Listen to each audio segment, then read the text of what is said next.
Welcome to Mental Health Monday. My name is Mick Coyle. Coming up on the programme this week. So I'm not expecting that I will reach my goal when I finish 40,000 kilometers. I expect I'm reaching my goals every 15 minutes. Any change within that pattern is seen as a negative, is seen as a disruptor. I've not had my coffee this morning. How am I going to be able to cope? But that's so built into us, isn't it? As human beings. I always describe it to people that I actually feel that I have a clenched fist inside my stomach, and this fist is sometimes it's releasing, sometimes it's holding me stronger, but I always felt that fist. And I'll be reminding you how you can make connections with mental health organisations within your community. It's Mental Health Monday.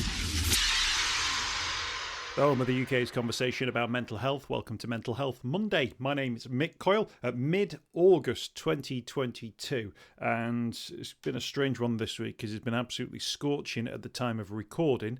But by the time you're listening to this, there's a chance that we could be in the middle of torrential thunderstorms. Of course, if you're listening later on in life, it might be Christmas, it might be snowing and all sorts of stuff going on. I've actually been away for a couple of weeks, had a little bit of a break with the family, which was fantastic to get away. A holiday out of the country as well, which was a really nice thing to do. Had a fantastic time, rested, recharged, recuperated. Now we're back with it for episode 260 of Mental Health Monday, and actually travel very much on the agenda with our guest this week, Tomasz Drybala.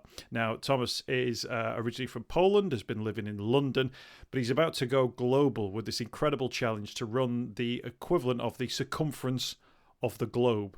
40,000 kilometers is the circumference of the globe. Tomasz will talk about how he's going to achieve that, but also how he uses something called the flow to sort of help him when it comes to getting through that process, but also to change his entire perspective on life following a difficult time 4 or 5 years ago. So Tomasz will share his story, details as well about his book, and details about that book, which is available from March next year, in the notes to the podcast. So that one's in there as well. But a really interesting guy, really fascinating conversation. Now, important thing around the flow and what flow is, it doesn't have to be applied to running around the entire globe. It can be applied to all kinds of different things, as we'll hear, from brushing your teeth, from going to a walk to tying your shoelaces. And the difference it makes, according to Tomasz and his experiences, are really quite profound. So it's a really interesting conversation, slightly different way of thinking about things, plus this incredible achievement that he's going for as well. So details of the book are in the notes to the podcast, but it's time to go with the flow. And I started by asking Tomasz about his own global journey and thanked him for appearing on this edition of Mental Health Monday. Thank you very much for having me today. And yes, I already pass quite a lot of distance around the globe talking about what I'm doing and all my discoveries. And I have actually a huge challenge in front of me to run the circumference of the globe. 40,075 kilometers, so nearly 25,000 miles, having over 400 speaking engagements along the way in universities, colleges, for businesses, government institutions. So a lot of engagement will happen for the next 40 months. But before I get to run the circumference of Earth, everything just simply started for me from needs and wants to improve my mental health. At some point in my life, in the most difficult time of my life, I discovered for the first time, I was nearly 40 years old, and I discovered for the first time in my life that I don't need to actually feel anxiety, that I don't need to actually feel constant stress, overwhelm, and worries about my future and constantly dwell on my past. And it happened accidentally because at the time I got divorced, I lost the company, and to deal with this, I go for 1 month just on my own with a few books to Asia. And I met few people there from Germany, Australia and New Zealand. I spent some time with them. And for the first time in my life, I discovered that okay, maybe I can actually feel about life the same way as they feel. They've been fulfilled, they've been satisfied, that they've been truly happy, not because they've been on a holiday, but the way how they were talking about the life, it was something completely different for me. I live in a society where everyone was feeling the same way as I was feeling, and I thought that that's normal, that's how the life is. We just feel the anxiety. And it was 6 years ago, and since there I go a really long journey and absolutely amazing journey. Absolutely, absolutely. That moment there of, a divorce, loss of a company, those would be in a different pathway. Those might be triggering points that would lead someone to a really negative place. When you look at maybe factors that lead to men who die by suicide within their 40s may have had that similar experience to you. But you were obviously, do you feel lucky that you had that almost intervention, if you like, that you met those people and thought, okay, maybe there's a different pathway for me? Yeah, that's correct. I always, as I said, I always lived in a society when everyone was behaving the same way. Even when we was talking about the life, about the work, about the worries after the work, everyone was always talking the same way. Everyone was saying to me, "Oh no, this is how the life is. Everyone is going through the same journey in life." And I just thought that this is how it is. And then when I met people in Asia, I just make a commitment to myself that I didn't know how to change this. I was still feeling a lot of pain inside me, but I decided that I'm gonna start with really small changes in my life. That I will replace beer with the water. I would just simply wear different T-shirt. I would just replace coffee with the tea. I would just go to a different area, walk to work instead of drive to work. So those little small changes. And from one day to another day, I started running more actively. And from the one day to another day, I just started feeling completely different. And it was between the days I started feeling a massive shift inside me.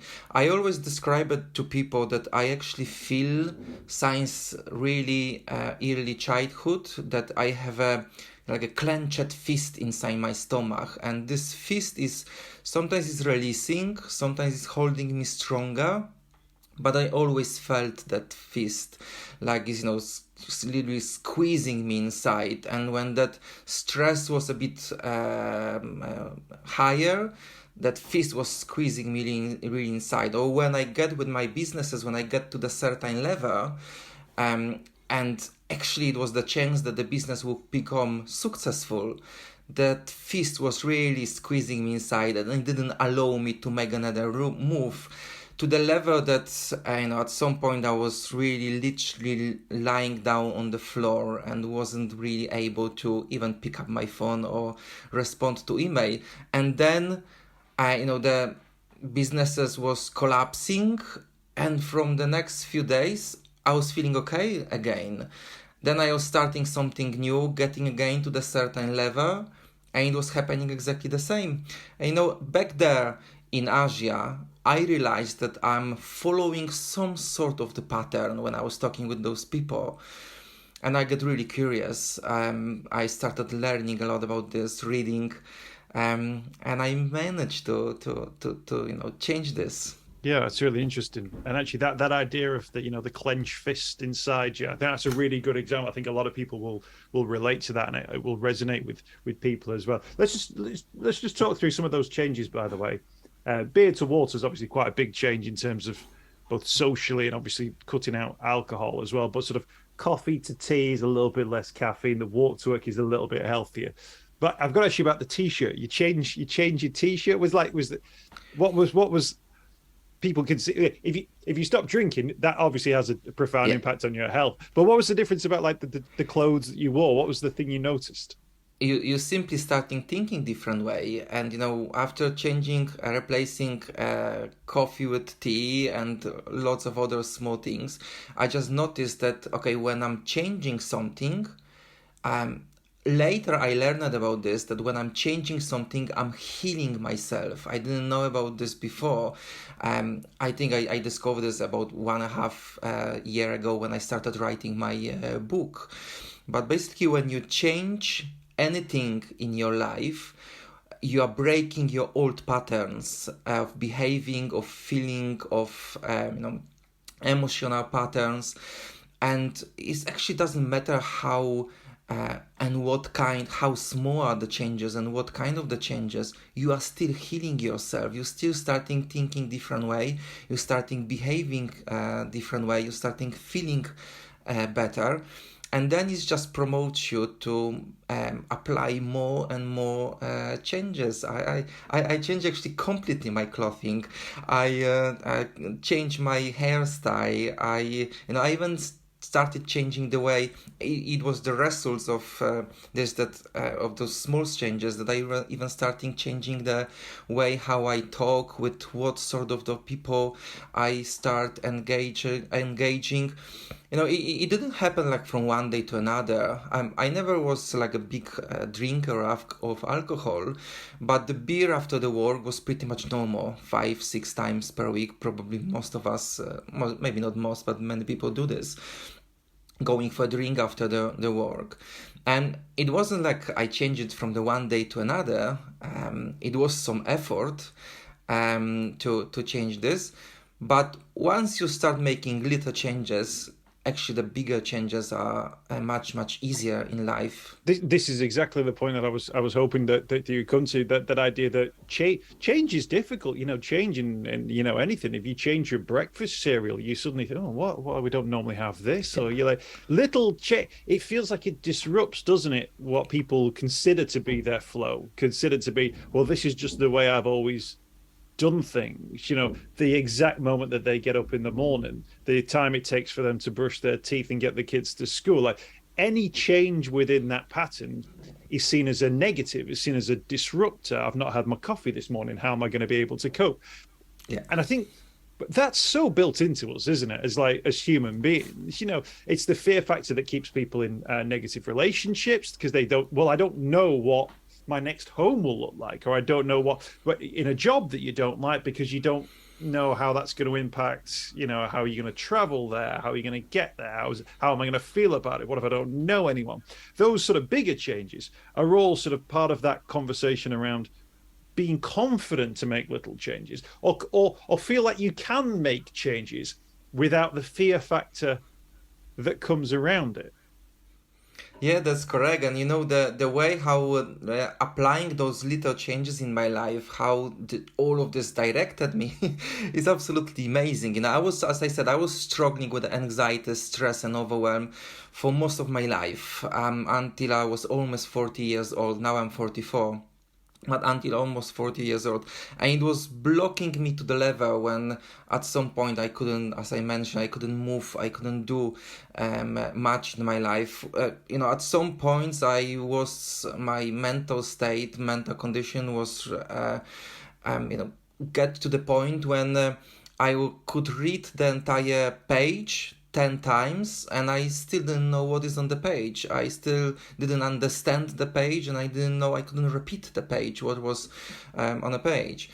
And when I was applying all these little small changes, when I felt that my mental health is really improving, I push myself to the level when actually for the past 4 years, I almost every day sleep in a different place, because I'm constantly running. I'm running with a backpack. I'm working in a different place almost every day. I'm running with a laptop inside my backpack, getting to the new hotel or hostel, opening my laptop, and after sometimes even 10 hours of running, and I'm opening my laptop and I'm working for the next few hours. But it was also the matter of the practice that when I was starting running, I was just purposefully going to the places where was noisy, where was a lot of people, to the restaurant, to the beach, to busy square on the middle of the city. And I was purposefully opening my laptop or the notebook and writing with the hands, and trying to focus on what I want to create and what I want to prepare. And absolutely amazing things started happening in my life, from the guy who couldn't focus at all for most of his life, who couldn't stay focused on the same thing for longer, sometimes even like 5-10 minutes. I get to the point when I started speaking at a lot of universities, when I started teaching people mindfulness, active meditation, flow, when I become the ambassador for the charity organizations, when I wrote my first book, and now I'm starting running soon in about 7 weeks, the circumference of the globe, 40,000 kilometers. That's it's an incredible challenge, and obviously there's the physical challenge that comes with it, but you obviously see it as that sort of the physical and the mental health works together, and obviously it allows you to be in that place. Let's talk about the idea of flow and to flow up. Yeah. This is an idea that's only recently been introduced to me in terms of sort of my understanding of the world of mental health in the sort of like last 5 or 6 years. But this is when we talk about sort of how we view our mental health state and how we view ourselves, flow is a good place to start, isn't it, for people looking to make adjustments or just to rethink those elements of their lives that we touched on before, the things that they do, the routines that they're in, the jobs that they've got, the way that they speak to people, the way that they focus during the day. Can you explain flow for us? Because I think it'll make sense to a lot of people, but it might be a new title for it. Of course. So, I get to the state of flow. I discovered the state of flow completely accidentally when I was running through Asia. As I said, originally I'm from Poland. I live for the past 21 years in London, and we don't have many snakes here. And when I was running through Asia, the snakes was absolutely everywhere. And because my mind was always in the past or worrying about the future, I was rarely in the present moment awareness. Few times I almost stepped on a snake. And it was many really dangerous situations. So I seen this like a life or death situation, because sometimes I was running on my own for many hours and no one was passing me, especially when I was running through Vietnam, for example. And so I did have to focus on the present moment, on what I have ahead of me, to see where I'm putting my feet. And that's what I was doing. I was just focusing all the time on the road in front of me. And at some point I started running like crazy distances, 70, 80, 100 kilometers. And it was like the second, third week. And not only this, I was able to finish my run, get to the hotel, open my laptop and work for the next few hours. And this was absolutely new feeling for me. And I was like, what the hell is happening to me? Why I feel that way, and why I don't feel anxiety, stress, and overwhelm? Why I'm so much focused, and all of this was actually quite effortless for me. And then I started reading, searching, and I discovered that I'm actually getting regularly into the state of flow. And I'm getting regularly to the state of flow because I'm practicing mindful running, active meditation, mindful movement. So, when I discovered this, I started learning more about this, and between the next few weeks, I actually started speaking at the universities about the flow in Thailand, running just with a backpack from one university to another university. So the flow is the state when you are fully focused on a task at hand. That's the simplest definition of the flow. So everything actually becomes really effortless.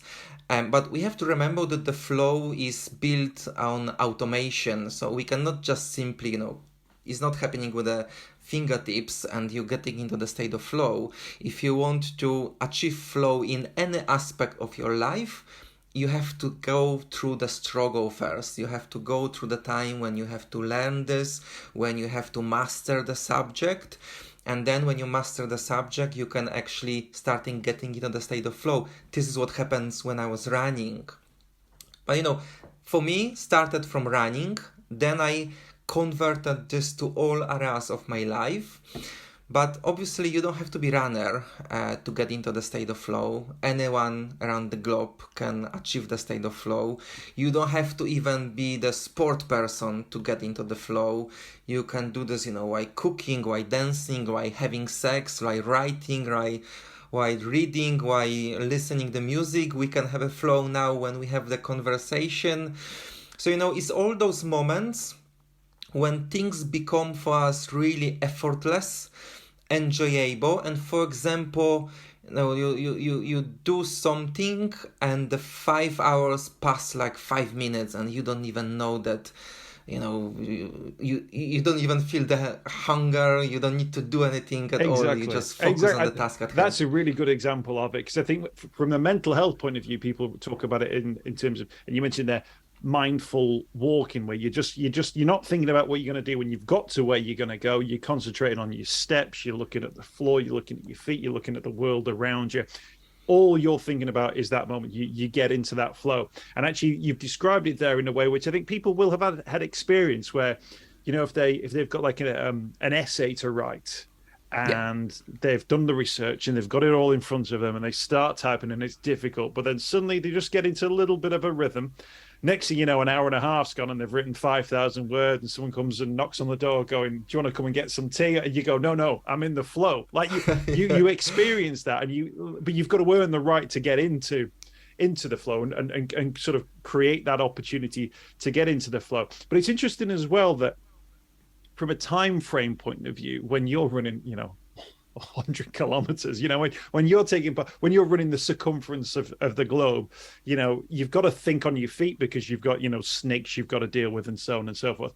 At the same time, that's a good management technique, isn't it? Because if you suddenly set off on day one to run the circumference of the globe, and you're suddenly starting to think, right, on day 67, I'm going to be doing this, or on day 438, I'm going to be thinking about this.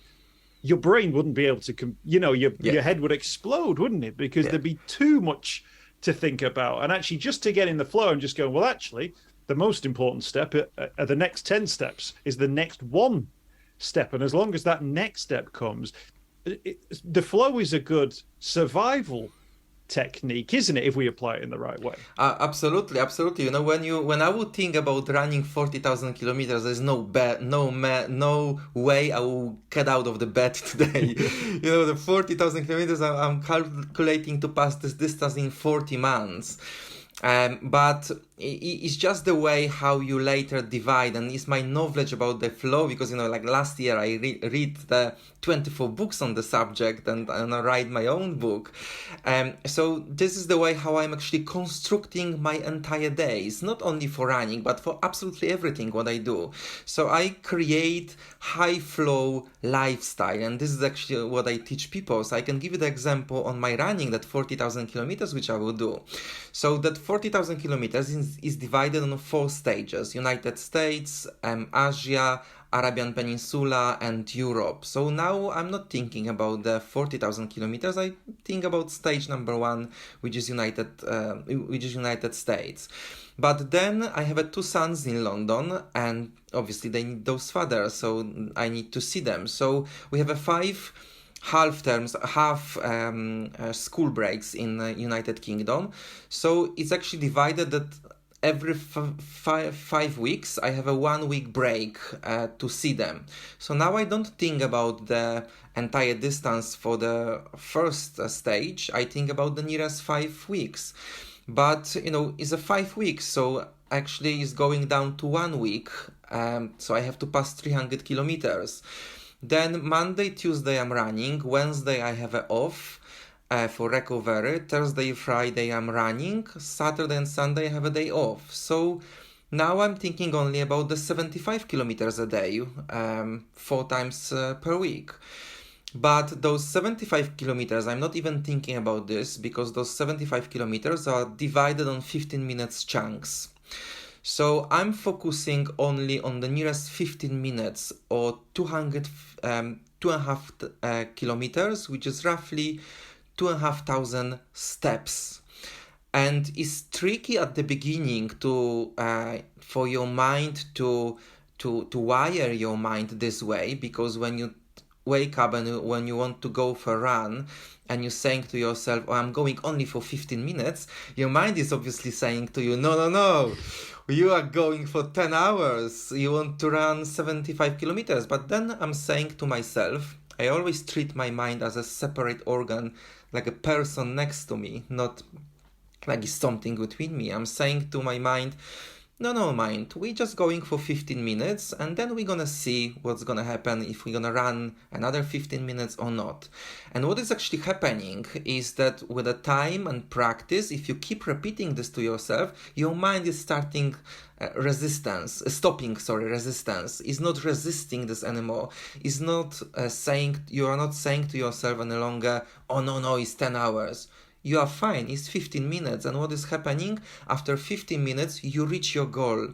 So I'm not expecting that I will reach my goal when I finish 40,000 kilometers. I expect I'm reaching my goals every 15 minutes. And then what is happening? Your brain is releasing a bit of dopamine, the reward drug, let's call this, the reward. And you get rewarding for your work, for goal achieved every 15 minutes. And I'm just running from 15 minutes to another 15 minutes, and because I'm focusing only on that nearest 15 minutes, I'm really easily getting into the state of flow, and those 10 hours doesn't really feel like 10 hours of running.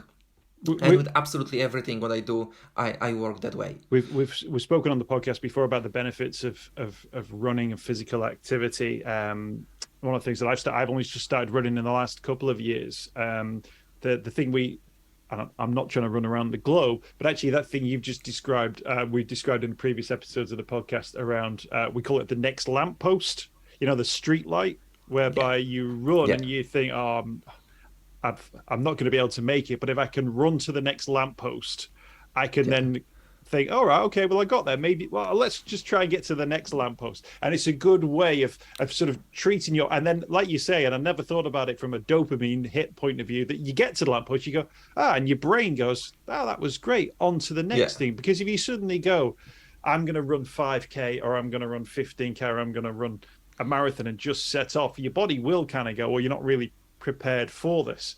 And it was really interesting when you were talking about that, the globe, that sort of map of the world, but actually then to bring it down to 15-minute chunks, they are then the sort of the building blocks of this incredible thing that you're going to build. And although people will think, how could you ever do that? People can't even imagine taking on a task like that, but they can imagine what moving for 2.5 kilometers might look like or moving around for 15 minutes. They can picture that. I think that's really interesting. I thought it was interesting as well in the book, though. You talk about the flow.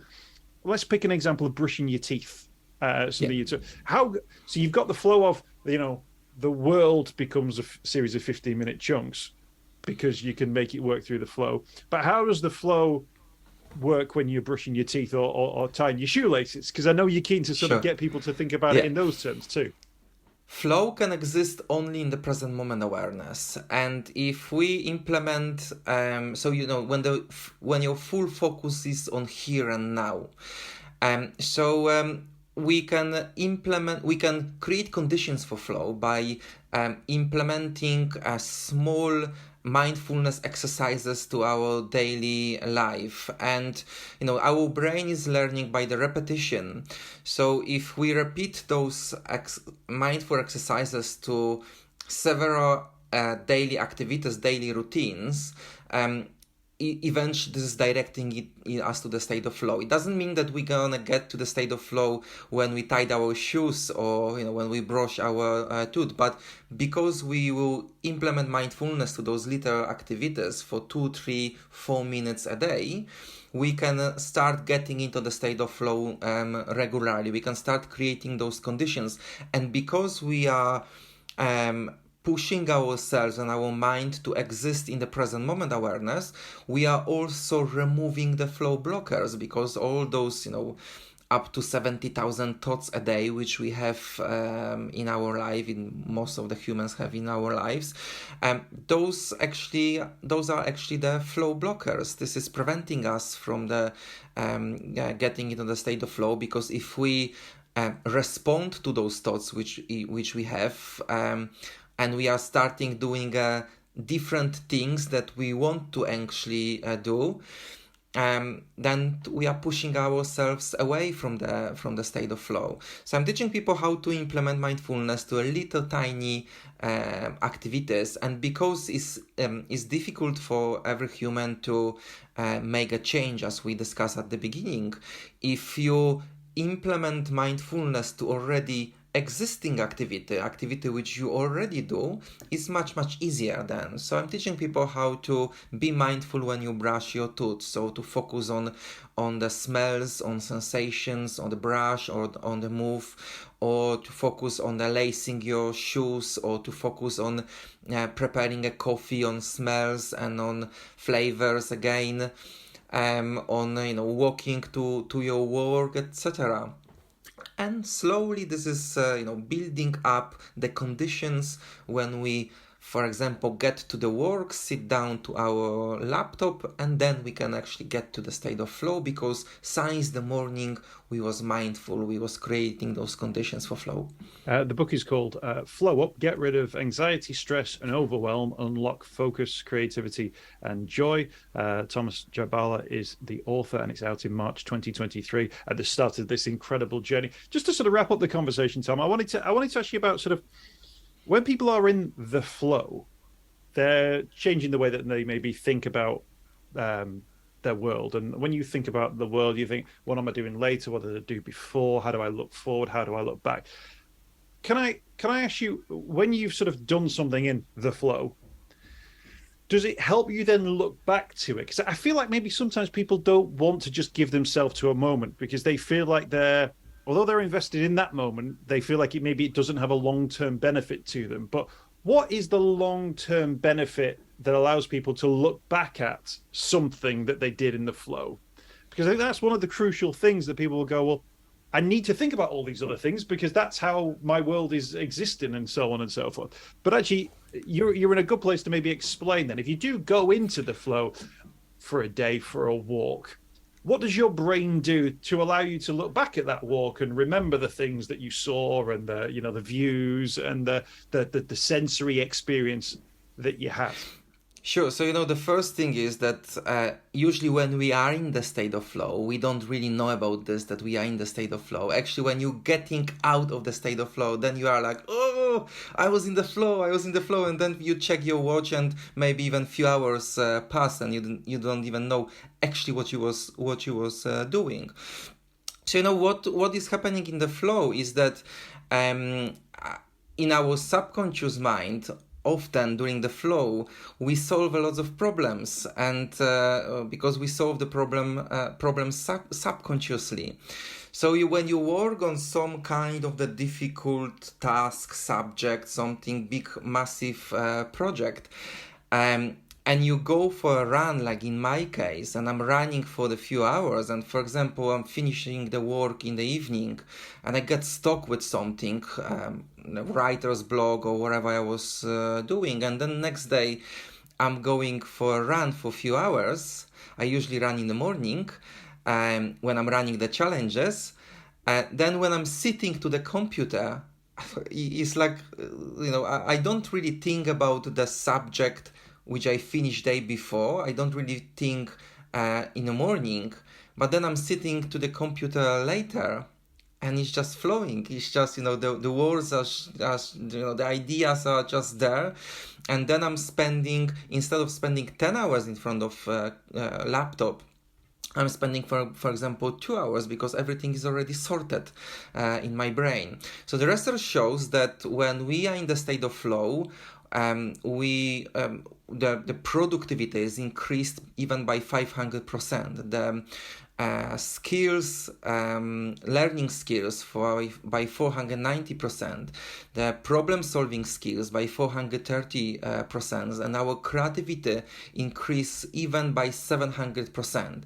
When we get into the state of flow, our nervous system is resetting, because in a state of flow, the prefrontal cortex is shutting down. When the prefrontal cortex shuts down, all the stress hormones are flued out from our system, and our nervous system is resetting. When we are in the state of flow, all those anxiety, stresses and overwhelms are just resetting. We're starting fresh from the new perspective.